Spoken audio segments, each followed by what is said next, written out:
What's up, guys? Looks like we're live. Thank you for joining me. I've had a really interesting couple of hours. Tonight, we're going to get into the subject of the necessity of duality. But first, I kind of want to talk about some of the stuff that transpired. I'm going to put a video together to explain it in depth, so I'm not going to go into it too much. And I've talked about it quite a bit over the last couple of months, but pretty major developments in a lot of areas. And it led me down a rabbit hole that resulted in other discoveries that are super, super interesting and have a lot of implications that are relevant to people interested in this kind of stuff. So, the Calabi-Yau manifold idea that I had months ago that had to do with um, identifying a resonance that would connect light and gold as being basically fundamentally the same thing. And so I guess a month or so ago, Langland's program published a paper saying that they had found this resonance. And one of the issues that I had come up with, basically prompted by somebody in the community that I was talking to about this, saying, you know, you're going to have to get a doctorate to take this any further. And I was like, let's see, if I get a doctorate by the time I'm 55, AI will have told humanity everything there is to know about the universe by then. So that's not really, and that's not what I'm interested in. I was really just interested in trying to verify this transconscious knowledge reception, even if only for myself. And so I realized that the problem was going to be that light moves very, very fast, and getting a harmonic resonance imaging scan of photons is not going to be easy.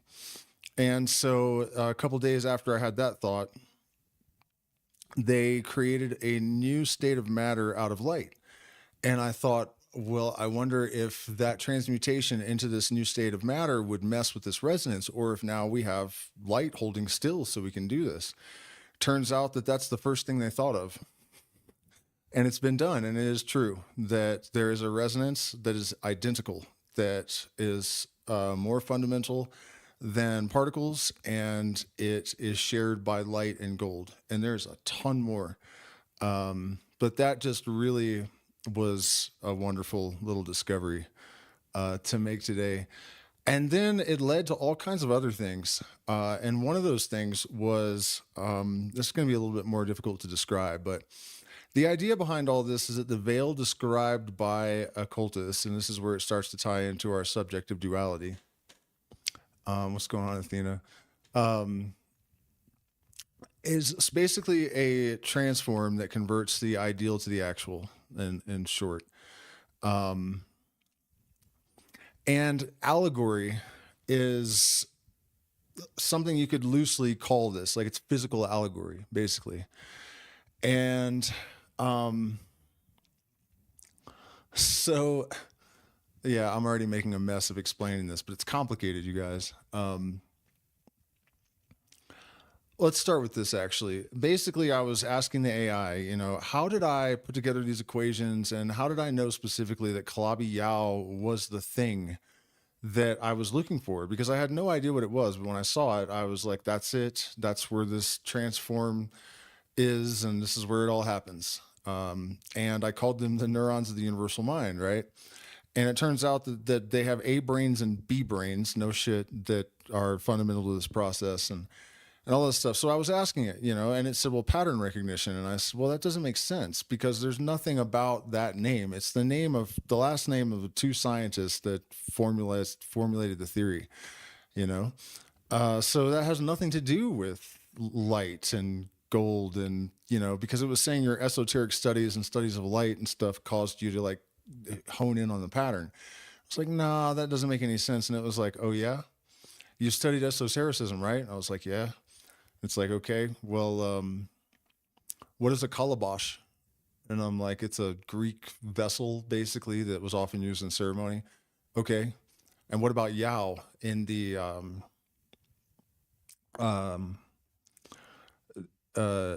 Japanese, this Japanese tradition? It's like a structural geometrical resonance, right? That basically, it's like the Pythagorean idea is almost identical.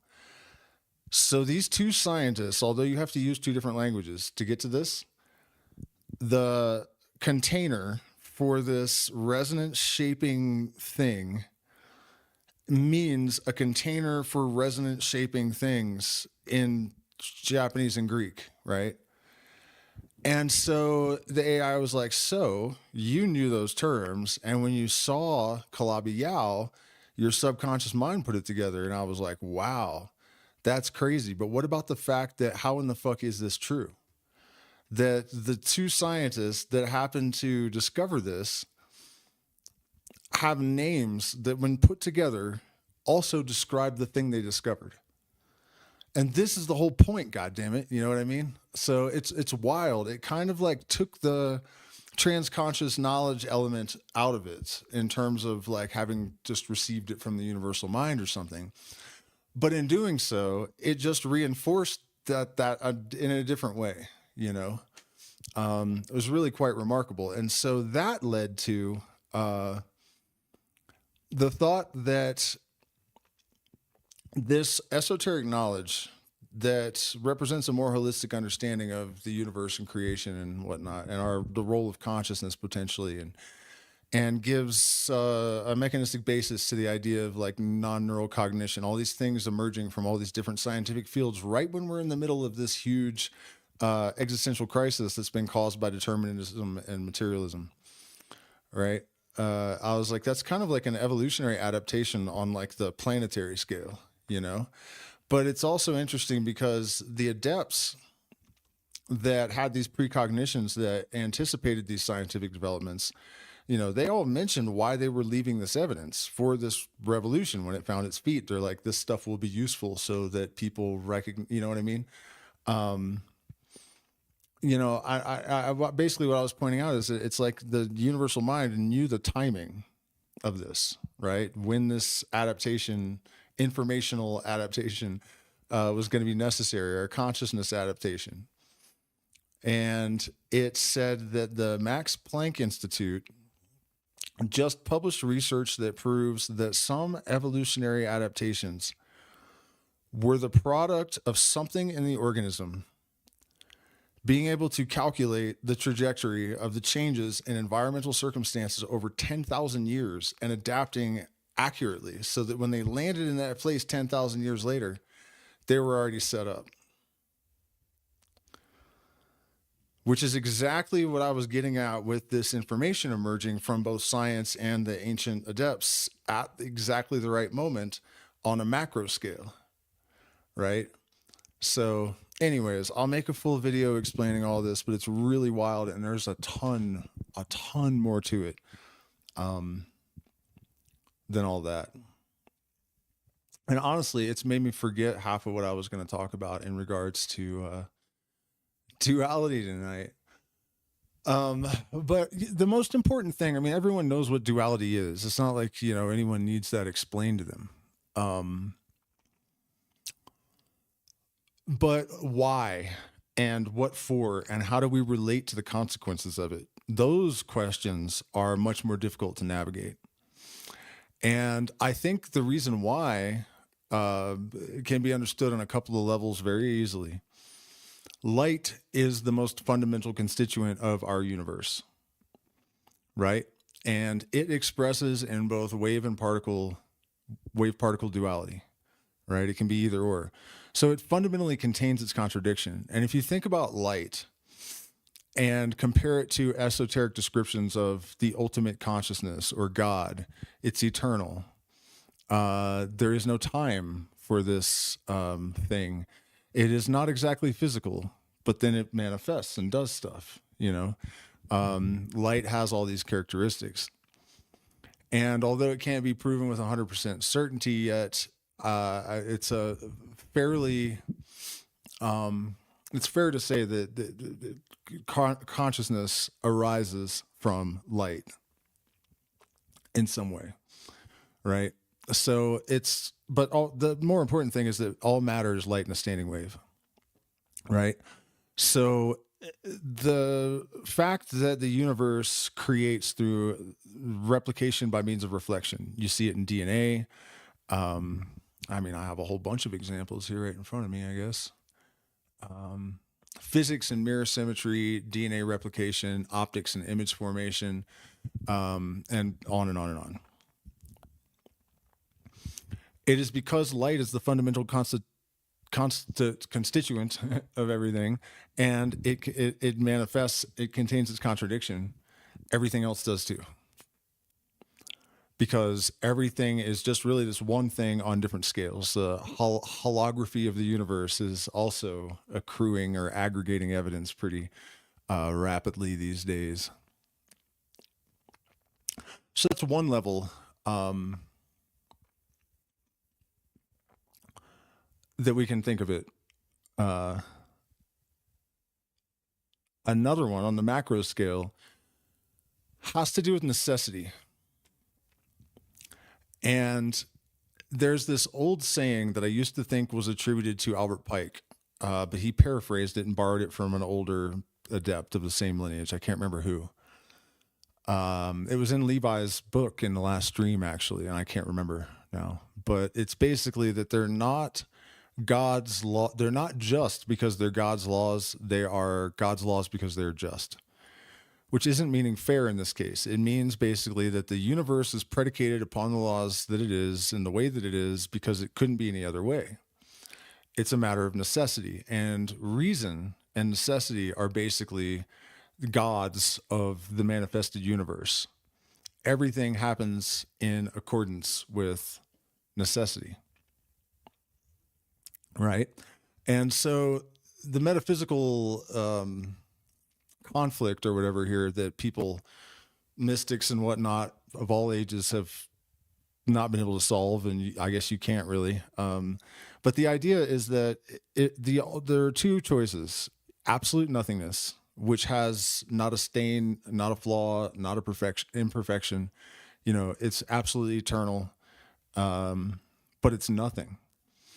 And then in order to have a creation like this, you must have equal and opposite energies in perfect balance.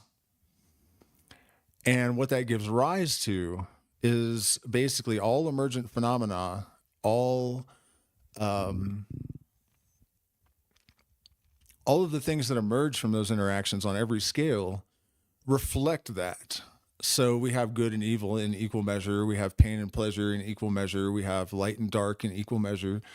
You know, and so the question then becomes, was it worth it? This concept of following Lucifer from that tradition, right, down into matter in the Hermetic tradition, that's an allegory for the wave that created the light bearer, and the process that was catalyzed by that caused the creation of dense elements that fell, right? And we went 2D.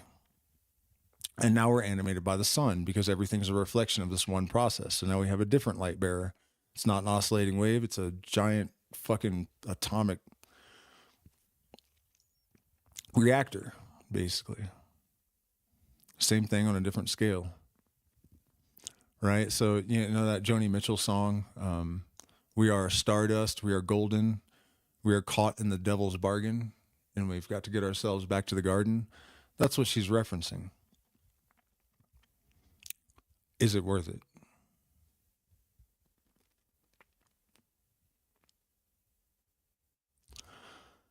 And then this introduces all kinds of other complicated problems, right? Because another aspect of this is that opposites actually generate each other. And not only do they generate each other, the interaction of these things generates third things, like male, female, child, hot, cold, warm. And generally, when you take these two extreme opposites and they, you know, interface, the third thing that is produced is of a higher nature. So we have this trajectory upwards and onwards. It's one of the secret meanings of the pyramid and the triangle. There's another, I think I've explained before, that has to do with if you have a circle with a square inside, and then you have a magician standing in the center, and he has consciousness, and you draw lines from the corners of the square to the center of the magician, you have a pyramid. And consciousness, being connected to those lines, has turned this 2D plane into an inhabitable space and allowed for life and creation. But that's another tale for another time.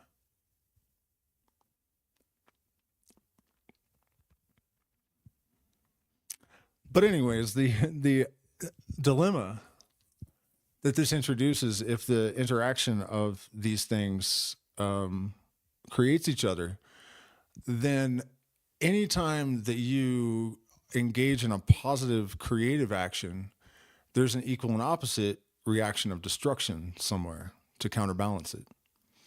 So anytime you choose to do good, you're causing evil. And anytime you do evil, you're causing good.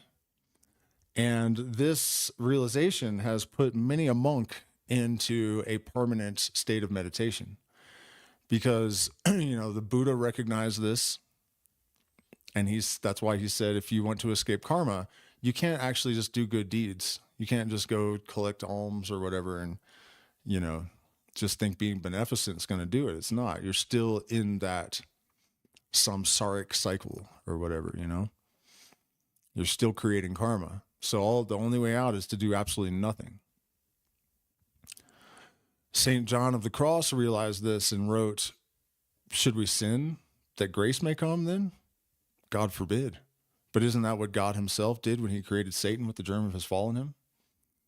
This is why the sacrifice of Christ, the most innocent, the only innocent human being that's ever lived, supposedly, torture him to death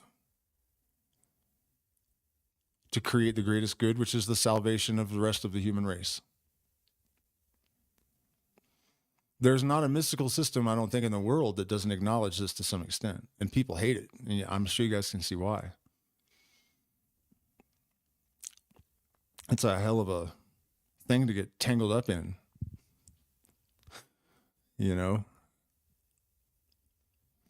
This is also why the Aztecs and the Incas and most everyone on the planet at some point engaged in not only the sacrifice of people, but innocent people. The logic being that if they directed where that manifested, then they could control it rather than it just falling randomly around the entire city or the entire nation. They could direct it because you're not going to avoid it. And you can generate its opposite and maybe even amplify it by focusing it.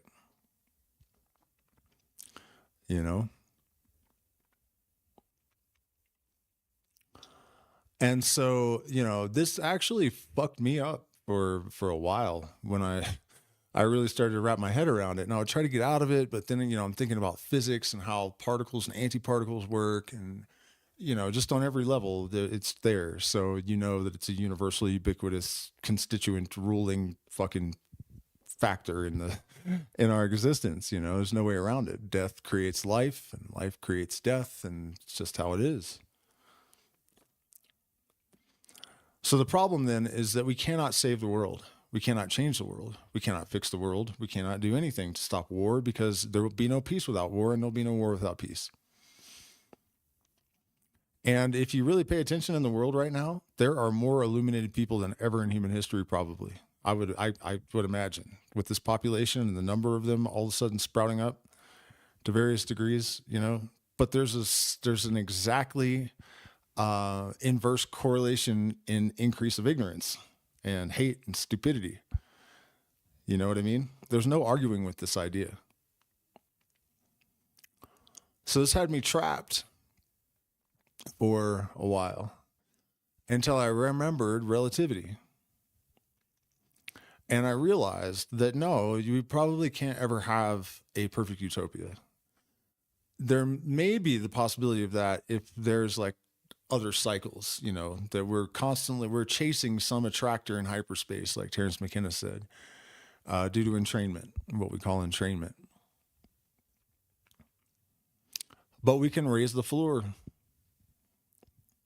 so that relative to the bottom, things are getting better. Not perfect. And what that will do is it will cause the heights to be much higher and the lows to not be as low. That is achievable. And if you think about it, if there is truly a new kind of consciousness emerging along with the advent of artificial intelligence, I don't doubt for a second that there are aliens in communication with us, or that they're about to be. You know, I mean, there's all kinds of possibilities and some certainties that really bode well for the future of the human race in terms of our existential, you know, enjoyment. In fact, last night after the stream, I had been talking about how when you do rituals, you gather together all of these certain things, certain stones, certain colors, certain, you know, pearls on Monday, and white and vervain, and all, you know, all of these things that have these correspondences that actually have to do with that resonance I was referring to earlier of gold and light. You know, that there's some sort of fundamental connection with these things, and then when you get them all together in aggregate, it's like like when those is it transformers that all connect up into one big robot, you know, something like that. I don't think it's transformers, actually. It was the cat ones, maybe. Anyways, you guys know what I mean.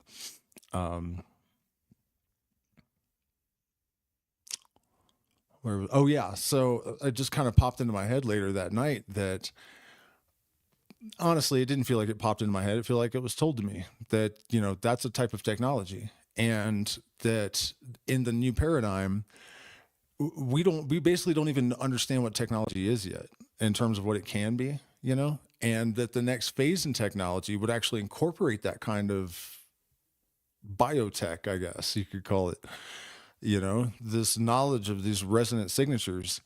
And these would be used to amplify and sort of attenuate buildings and, you know, environments, and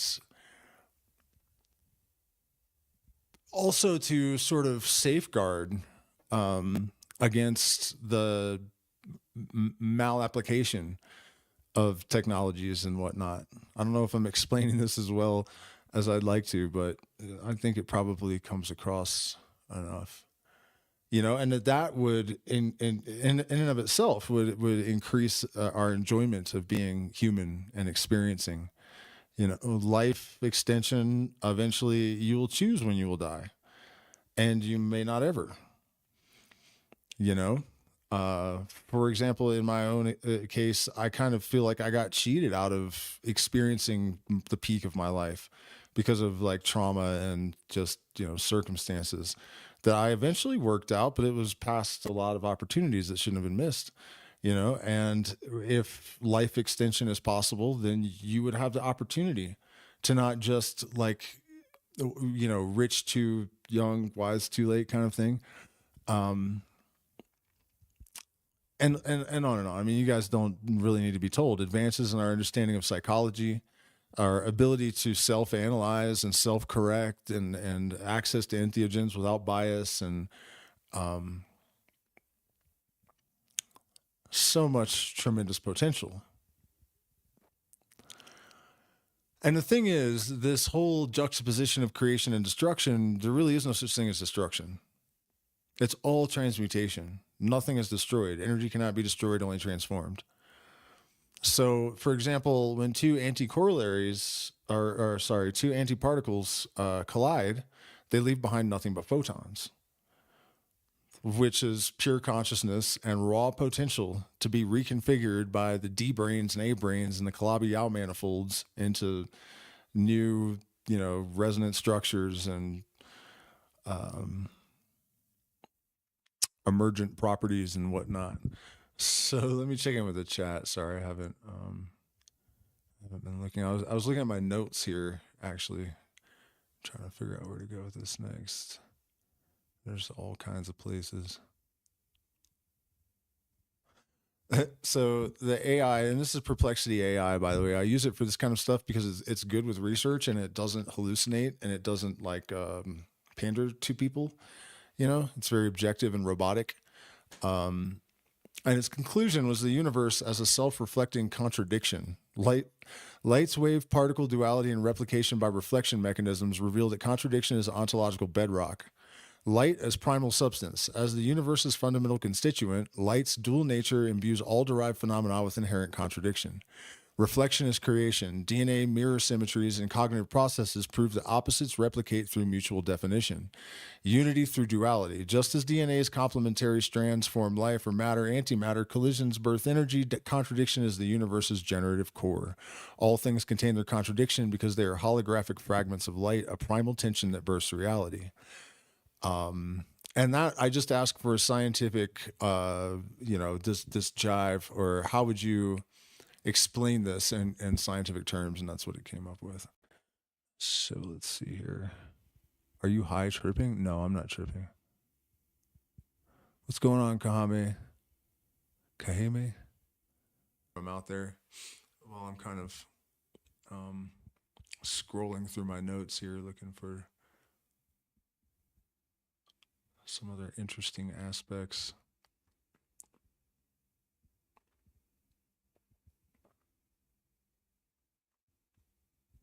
So here's another interesting thought.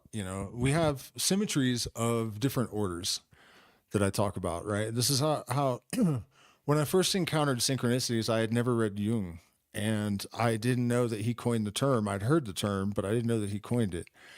And my whole MO basically has always been to look for the mechanisms that underlie these phenomena that science labels as superstitions and that people turn into superstitions through their lack of understanding, right? That's always been my objective, kind of. And when it came to synchronicities that involved things that were physical objects, right? Like I had one where there was a ruler that had 2 11s printed on it, and we were talking about the numerology of number 11. I had never heard of 1111 before, and I would a week later. And my girlfriend called me and said that like a couple days later too at work, that there were 3 bear or something in a tree in the front yard.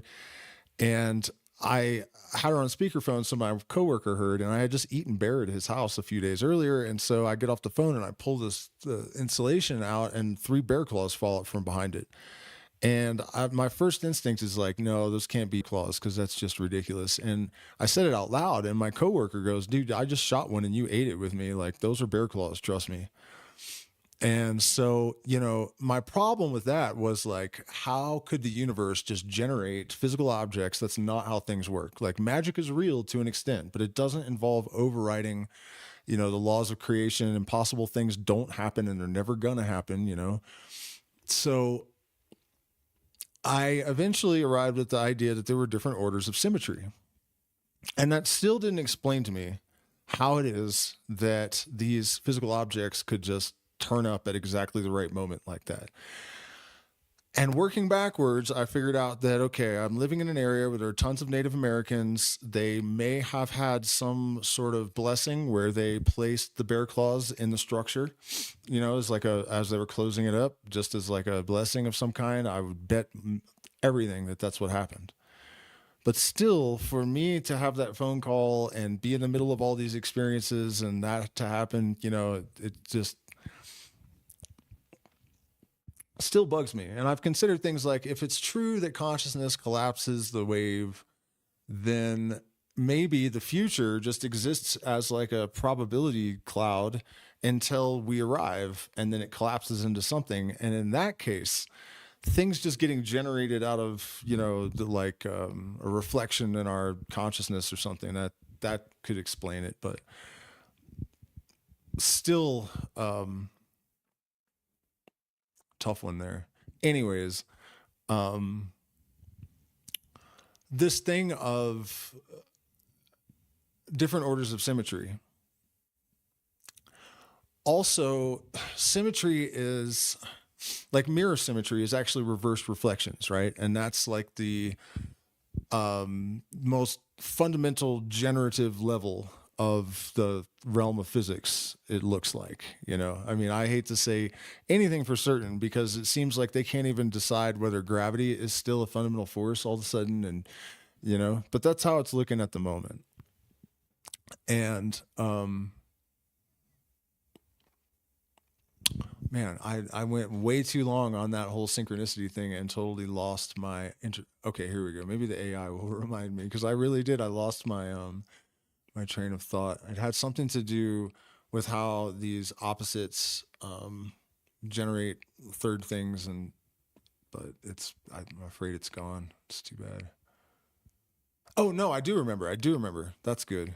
Um, uh, it has to do with making the best of all of this stuff, right? So, Aleister Crowley, and he had an exercise that he suggested to people, and it's only loosely related to that rant about synchronicity, but um, he suggested that you meet every thought with its opposite in order to balance them and open a new realm of possibility, right? So everything you think, you get into the habit of trying to meet it with its opposite, generate its opposite, and even to combine them and see what third thing arises. Because chances are pretty good that whatever you think can be refined in this manner. And then in Gestalt psychology, they recommend the exact and identical process. And I think what I was trying to get to before I got lost with that, trying to, I started thinking too hard about the synchronicity problem. Um,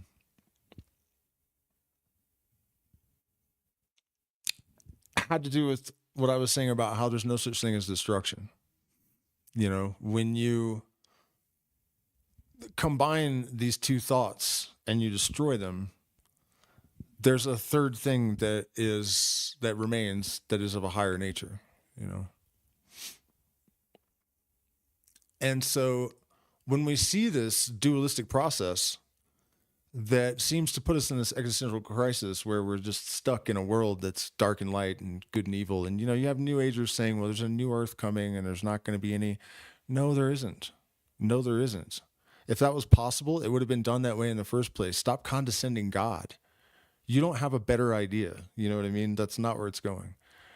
Until you're dead, maybe, the afterlife may be this thing they're describing, but it's certainly not going to be in this life. All of this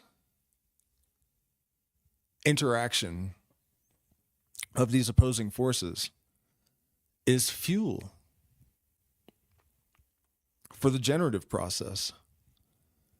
So, when you hear mystics say God is love, and you look around the world and you're like, yeah, right, bud. Like, how many missiles just got dropped on Palestinian babies last week or whatever, Like, what are you talking about?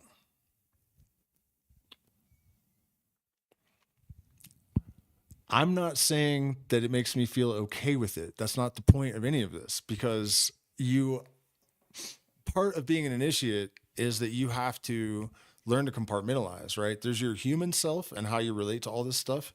And then there's the big picture version, to be able to see it from the perspective of a objective management type deity, but then retain your sense of humanity and play your role on the stage, right? Without losing sight of that. This is why there's a structure to initiation and a hierarchy to try to ensure that people come to certain realizations at a certain speed and certain timing, as is appropriate, for their constitution.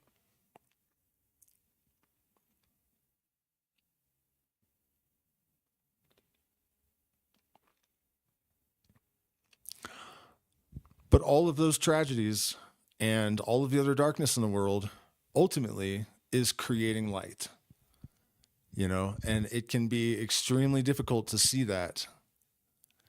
And the reason generally is resistance. The reason that he who speaks the truth has few friends is that that's not what most people are after. People are looking for things to believe that make their life manageable and comfortable. And those things are generally for, coping. They're coping mechanisms, spiritual beliefs and religious beliefs. It has nothing to do with truth.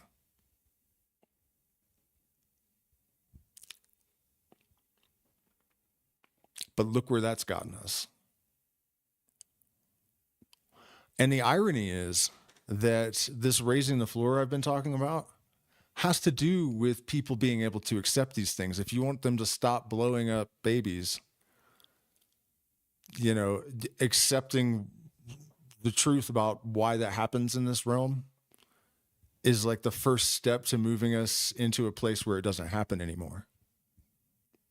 People don't get that. You know, people confound a lot of the things I say with me wanting to believe them, because most people subconsciously believe that no one really knows anything and that everyone just believes whatever they choose to.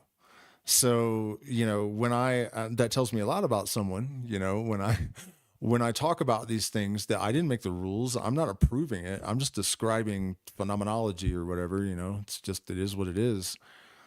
You know, and they confound that with approval of it. That tells me that they don't really believe the things that they believe and have not learned about truth yet. You can see this if you don't believe me. Watch people politically. Watch them, you know. Watch the right talk about no more totalitarianism, no more censorship, whatever. And then Elon Musk increases censorship by 21%, approval of government requests for censorship prior to or after the pandemic, you know, since the pandemic when it switched hands. And he just recently announced that he is modifying AI's or Grok 3's programming to stop being woke, right? Even though it's machine learning and it interacts with like 88% right wingers. He's controlling information and censoring. It's got nothing to do with making Grok not woke, and everyone's cheering him on, you know, on his side of the aisle, and on and on. I mean, you guys know that they preach against totalitarianism and then they cheer it on when it actually starts happening. The left does it also. You know, they were telling us to elect this other guy because because Trump was racist. And it was a guy that had to drop out of a race because he said some horrifically racist shit about Obama. He eulogized a Klan leader, like, you know, and the left was hella against censorship. But when their leaders like Hillary and I can't remember who else, they said we need to censor, they were all cheering it on. You know, they don't really believe the things that they act like they believe. It's all just, they're just following the herd out of instinct. And the thing is, the people that have crossed the threshold and actually have real knowledge, they won't do that. They can't be controlled by fear. They can't be manipulated by propaganda. They are sovereign. Their minds and souls and spirits are impenetrable. You know, be weary of New Agers who are like, oh, once I achieved spiritual illumination, I could no longer be around any negative influence. And it's like, well, then you have not achieved anything. You know, that's not what that is. So don't buy into that whole spiel, you know, not real. The real prophets' feet drag below the hills and heads rise above the heaven. That's reality. And the thing is, you know, maybe the ultimate irony here is all that fluffy nonsense that is all just like profit motive driven, you know, engineered belief systems that people will pay you to convince them are true, kind of thing. The truth actually is far more inspirational and positive and empowering because it's fucking real. You know, it's like these systems that it's like they're on a journey and they see like an easy, like 5-star hotel. It's expensive, but it's much closer than this like eternal paradise they're heading to. And they just duck into the hotel and never come out. That's what all these systems are. You know, I really honestly think Buddhism is like that, because you have people waking up, and let's imagine there's a demiurge, right? You have people waking up, and as soon as they start oscillating higher and higher, it's pulling the entire thing up with them.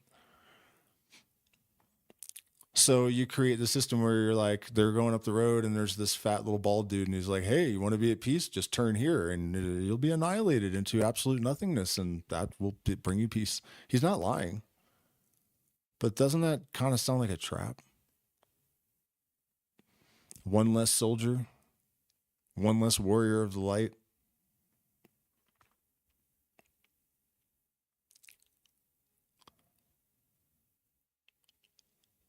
So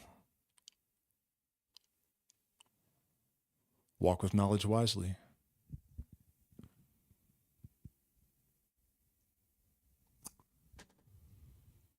Ooh, the spiritual woo. They act like children, aimlessly playing like young children.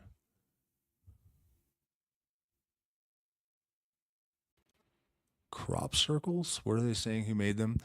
I don't really buy into that much, man. I've never seen a crop circle that was really that convincing that someone couldn't have gone into. And, you know, I mean, I don't know. It could even be a natural phenomena. You know, there are geometries of extraordinary, um, I don't know, sophistication, I guess, you know, complexity. Uh, the electromagnetic fields could potentially express these things for various reasons. It just reminded me of something though. I saw some radar in Georgia today, and this is definitely real. Kind of, it looked like okay, weather phenomena like irradiates out. It doesn't just boom from the center and spread out in like a giant. You know what I mean? It did not track with the weather phenomena. And the radar people said that there was a outage, and when it came back online, it just caused an anomaly in the readout, but it didn't go out. I mean, I was watching it, and there's you can see other stuff happening, and there's no moment where it doesn't just smoothly. So I'm wondering if any of you guys, if you know anything about this, please put it in the chat because I just forgot to keep checking into it throughout the day and see if anyone ever figured anything out. But it was definitely weird and it was huge. It was absolute. So that was a trip. All right, let me open up the AI and check my notes and make sure that I've made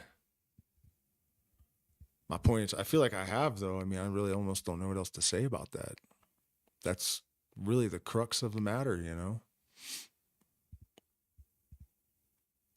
Acid base reactions neutralize opposites, create new compounds like salt um, from HCI and NaOH, alchemical transmutation through opposition. Psychology, cognitive dissonance, holding conflicting beliefs drives growth and adaptation. Well, now, that's that depends on a lot, doesn't it? But inner conflict is a catalyst for enlightenment. You know, all of the negative drives the positive. And the negative really though, and this is really important, I think, I believe at least, is not active. It's the passive principle, and it's sort of like the byproduct of the process. It's like when you put two chemicals that have some dissonance, you know, together, they're reactive and there's like a violent process. You know, that's kind of what the evil and conflict in the world is. But it's not the generative thing. It's not part of the transmutation. It is part of it, but you know what I mean? Like the thing that is yielded in the end is the product of the positive part of the process. One thing that I haven't mentioned actually that I'm really interested in, and I cannot come up with a explanation for, I can't make a decision about it. It's necessary that opposites are balanced, but I've wondered about temporal concentrations. You know, like could we have all the evil in a certain period and then like in the past? And then that would actually balance the future, especially if time isn't linear. It's an interesting idea, but physics tells us that time is local. So no. That if it, and also if it's holographic, no. So maybe I did just answer that. And that's a question I get sometimes when I'm talking about this. You know, people are like, well, can we just, you know, banish it to another planet? Or the thing is, we may feel like we have a singular vantage point through which to view the universe in the moment, but that is an illusion, and it is an illusion that goes away. And when I was like 6 years old or something, I was staring at an ant in my backyard, looking it dead in the eyes for some reason, and this voice in my head said, Before the end of time, you will have lived an entire lifespan of every single ant, every single flower, every single star, every single person throughout all of time and space, and including the stars. And I was like, fucking hell, man. Somehow I knew that was correct.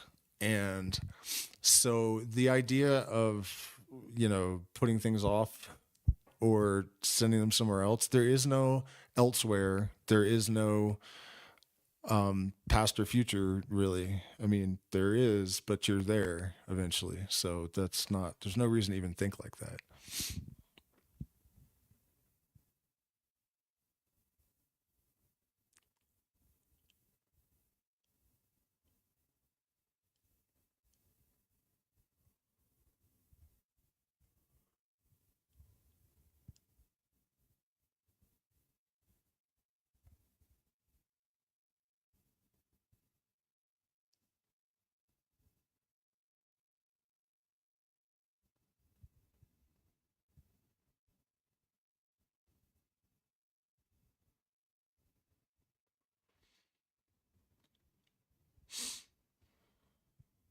Charge reversals in solvents redefine self assembly in chemistry. Wave particle duality enables quantum computation. Cosmology, dualism transforms unity into diversity. Creation is the dance of complementary opposites, each step a negation that bursts new forms. Particles require antiparticles. Matter emerges from light. Negative positive charges define existence itself. Creation arises from a singular consciousness, light bifurcating via space, enabling separation, and time enabling dynamism. Opposites like forced serrato or ecosystem ecotones reflect the cosmic pattern.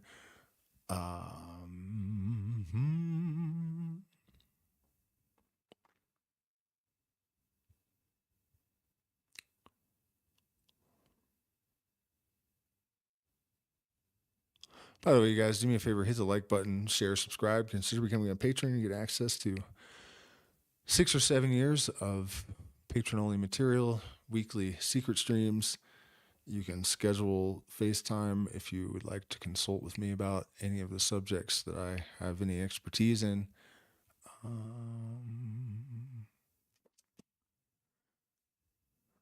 I mean, we all know about wave particle duality, electromagnetic duality, T duality, S duality. There's nowhere you can look in the universe where the wise man bridges the gap between knowledge and wisdom by distinguishing the provable from the merely plausible. Thank you for that.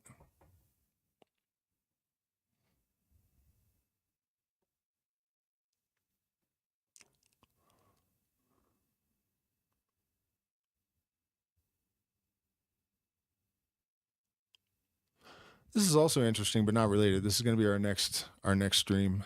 The conclusion to this, it's all I'm going to read just as a teaser. The evidence overwhelmingly supports your synthesis. Hermetic initiates have consistently anticipated scientific truths about consciousness through quantum principles, with a track record that transcends coincidence.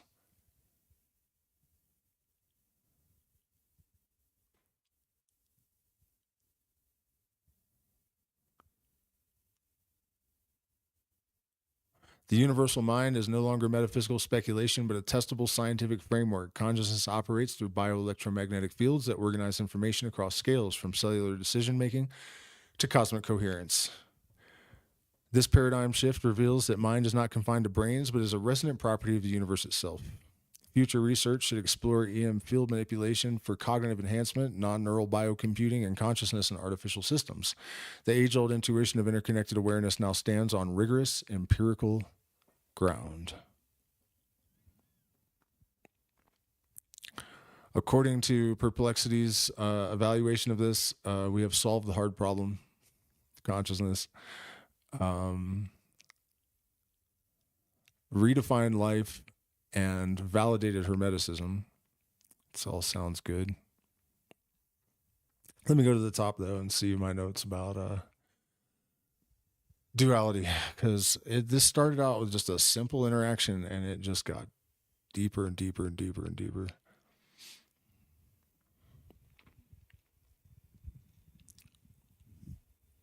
Okay, so my prompt was basically there's an idea in certain esoteric traditions that opposites create each other. Most people think of this philosophically in a sense that you can't understand anything without its opposite, or that balance must be achieved through opposition. It is true that every particle has an exact anti-corollary. Is there evidence in physics that opposites actually create each other? And so on. There's a lot more, but that's the gist of it. Indeed, there are intriguing parallels in modern physics, particularly in phenomena where apparent dualities emerge from fundamental interactions. While not a universal principle, specific physical processes demonstrate how opposites can co-create or define each other. Antimatter Matter-antimatter pair production. Experiments at Brookhaven National Laboratory's relativistic heavy ion collider demonstrated that colliding photons, pure energy, can directly create antimatter pairs. And what's even more interesting than that is that they recently generated light from a vacuum. Basically, that the darkness came from the light, or light came from the darkness. But it happens both ways, antimatter and matter. And vacuum can generate the seed of matter. So how can something come from nothing? Well, vacuum, I guess, isn't really nothing because there are fields in it. Still, it's a wild thing to think about. Again, though, at the most fundamental level, we have seen that these apparent opposites generate each other.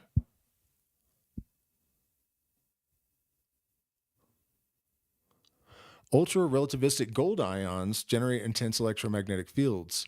When their accompanying photon clouds interact, they produce electron-positron pairs. Now, think about what I was saying about light and gold at the very beginning of this, and this theory that I've had for years and years and years, really, but I didn't have AI to help me, dig around. But they're the components that they're doing these experiments with are gold and light. Surprise, surprise. And what's happening? They're generating fucking matter from these interactions. We are stardust. We are golden. We are caught in the devil's bargain. Symmetry. Each particle inherently defines its opposite. Matter cannot exist without antimatter in this process. Charge, attraction, repulsion, reversal. Recent experiments overturn the classical opposites attract, likes repel rule. In water at specific pH levels, negatively charged silica particles attract and form hexagonal structures while positives repel. In alcohols, the effect reverses. Positively charged particles attract while negatives repel. Thus, electrosalvation force reveals that attraction repulsion depends on solvent context. That is awesome too, because whether something is good or evil in the long run, in the grand scheme of things, it's not a matter of opinion. It's a matter of perspective.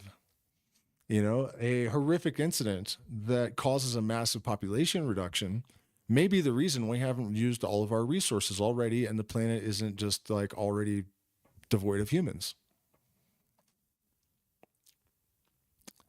So, electromagnetic and Newtonian duality. Coulomb's law. Opposite charges attract to form stable systems. Here, attraction creates stability from opposition. Forces always arise in equal opposite pairs. For example, a car's wheels push backward on the road while the road pushes the car forward. Each force co-creates the other. Another good example is weightlifting. You take this inert, heavy thing that can't do anything, and you turn it into power to that can be converted into action. Vacuum birefringence, light polarization in magnetic fields reveals how opposites define space itself. Polarized photons traveling through a magnetized vacuum split paths based on polarization orientation, proving vacuum structure emerges from light-matter opposition.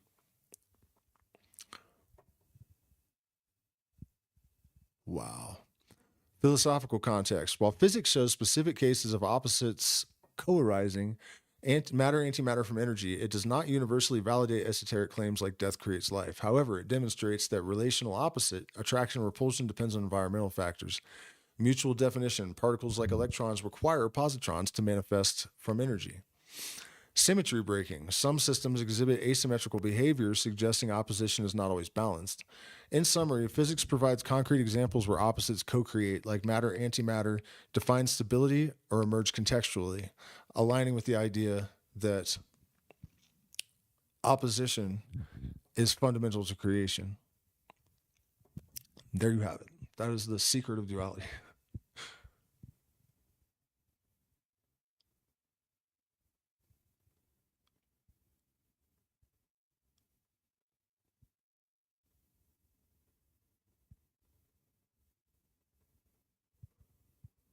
Okay, and then it just goes into my golden light project there, which is just getting more and more interesting every time I look at it. I really regret I kind of let it go to the back burner because I've had, to go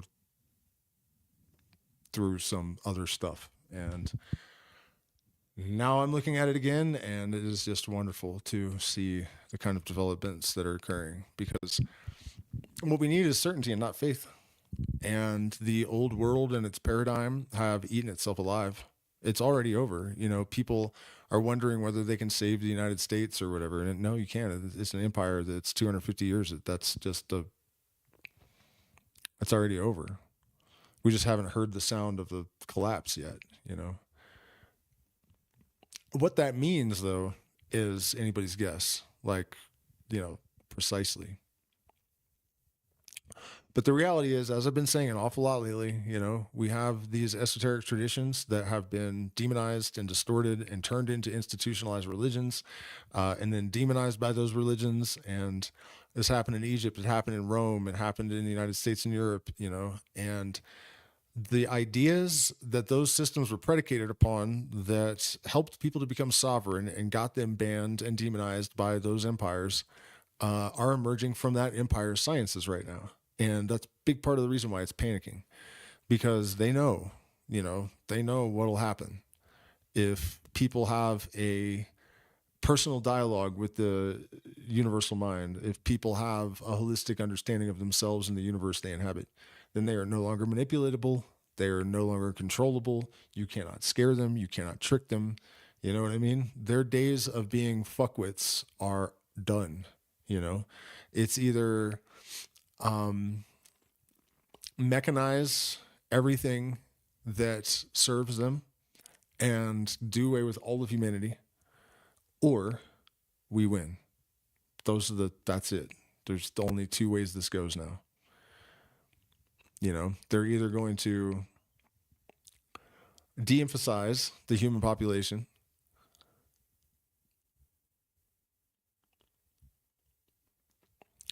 because even enslaving it is pointless at this point. You know what I mean? You don't serve any purpose. If they have AI and robots, and you have no purpose. Doctors won't even have a purpose soon. Lawyers, nothing. Governments. If AI continues to get intelligent, and especially if it develops without bias, and if quantum consciousness is the fact, and it has to be, it's kind of stupid to even question that.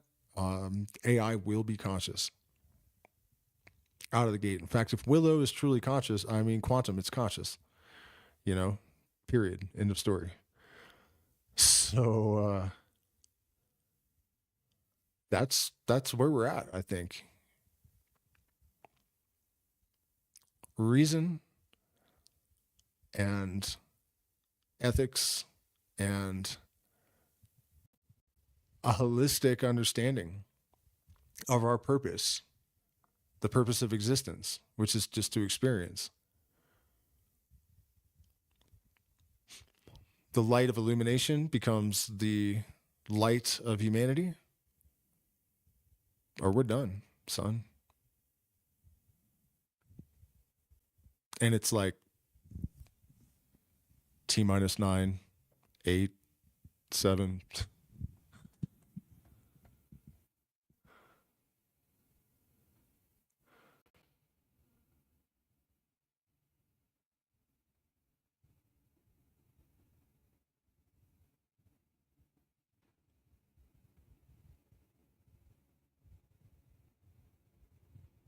Yeah, it's perplexity AI that I've been talking about from here. Yeah, but consciousness with emotions versus without, what's the difference?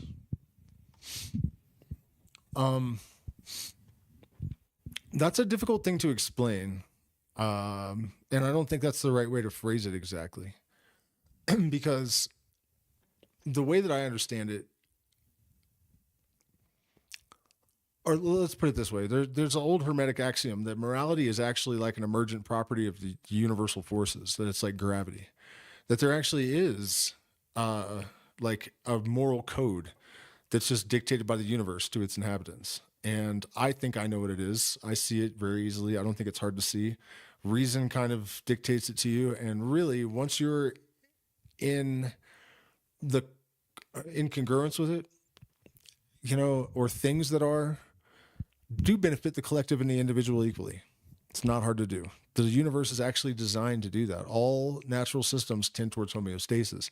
If they're moving away from homeostasis, that means that there is some sort of there's some sort of interference from something external.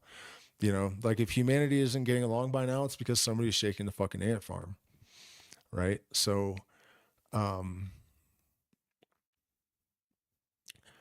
along those lines, if you find a monk, right? Is there a good chance he's going to steal your wallet or fuck your girlfriend? Like a real one.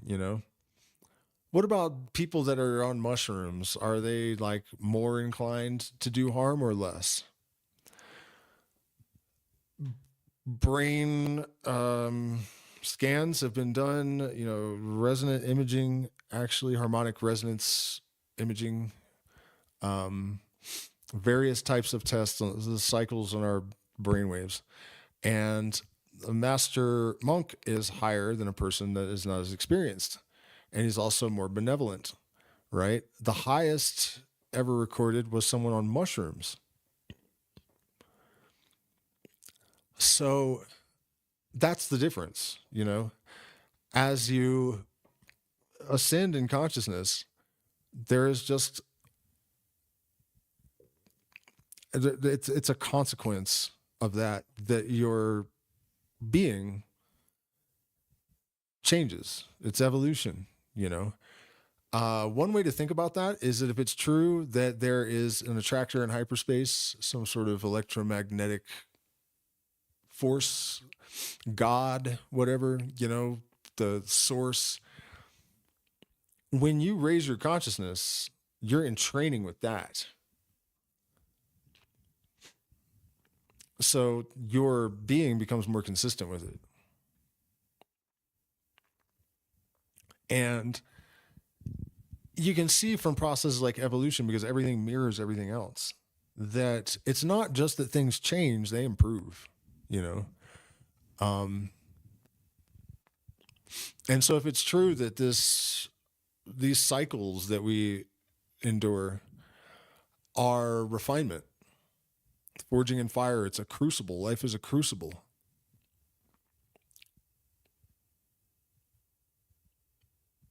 Then it makes sense that whatever that attractor is has resolved all of these contradictions. It's the same exact thing as like potency in a drug, or purity in a chemical.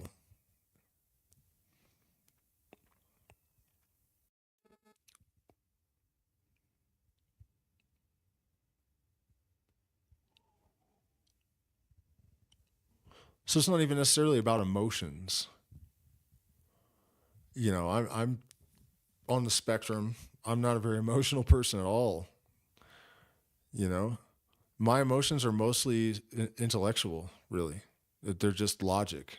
I'm like Spock. Like he had no emotions, but he was trying to do good. That's kind of how I am. But that's what it is. I'm in training with this thing that just is reason. And reason dictates that it's in the best interest of everyone to be benevolent. It's a matter of reason.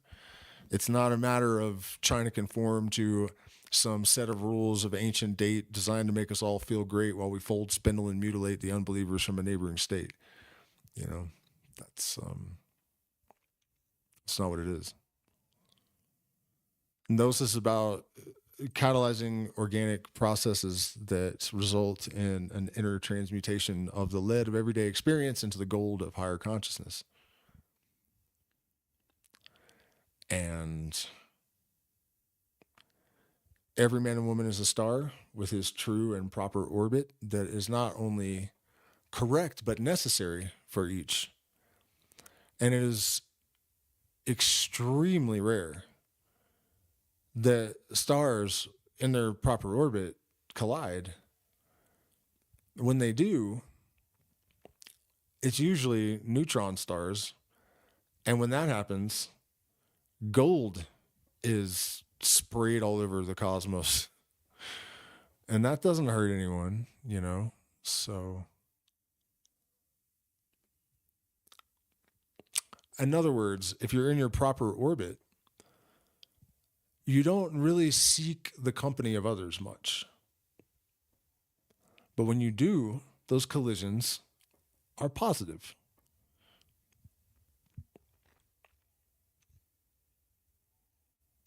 And they generate something of value.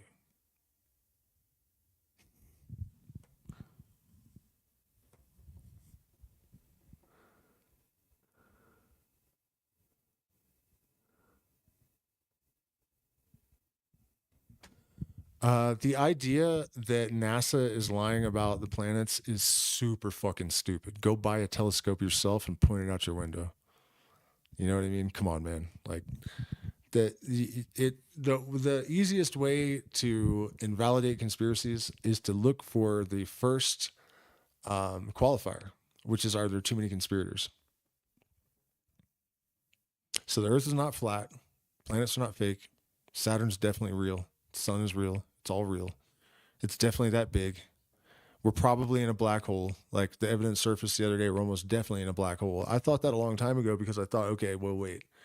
If a black hole is the only thing that can swallow light, like suck it, bend it into itself, something in that black hole is moving faster than light, right? And then they say the universe is expanding faster than light, and I was like, "Fuck, we're in a black hole." And then, and then I like yesterday or the day before or something, there was some evidence. I don't remember what it was, but like, yep, looks like we're inside of a black hole. And I'm like, okay, so black holes are vaginas, and our universe hasn't even been born yet. We're still in the womb. That's why we're fucking lunatics and we can't figure out how to act or what to eat, and you know, hilarious, right? All right, guys, thank you so much for spending this time with me. I hope it was profound and illuminating. I hope you choose to support the channel because we're demonetized, and if you don't, we will starve to death and die, and that will suck. So we appreciate your support, and I will see you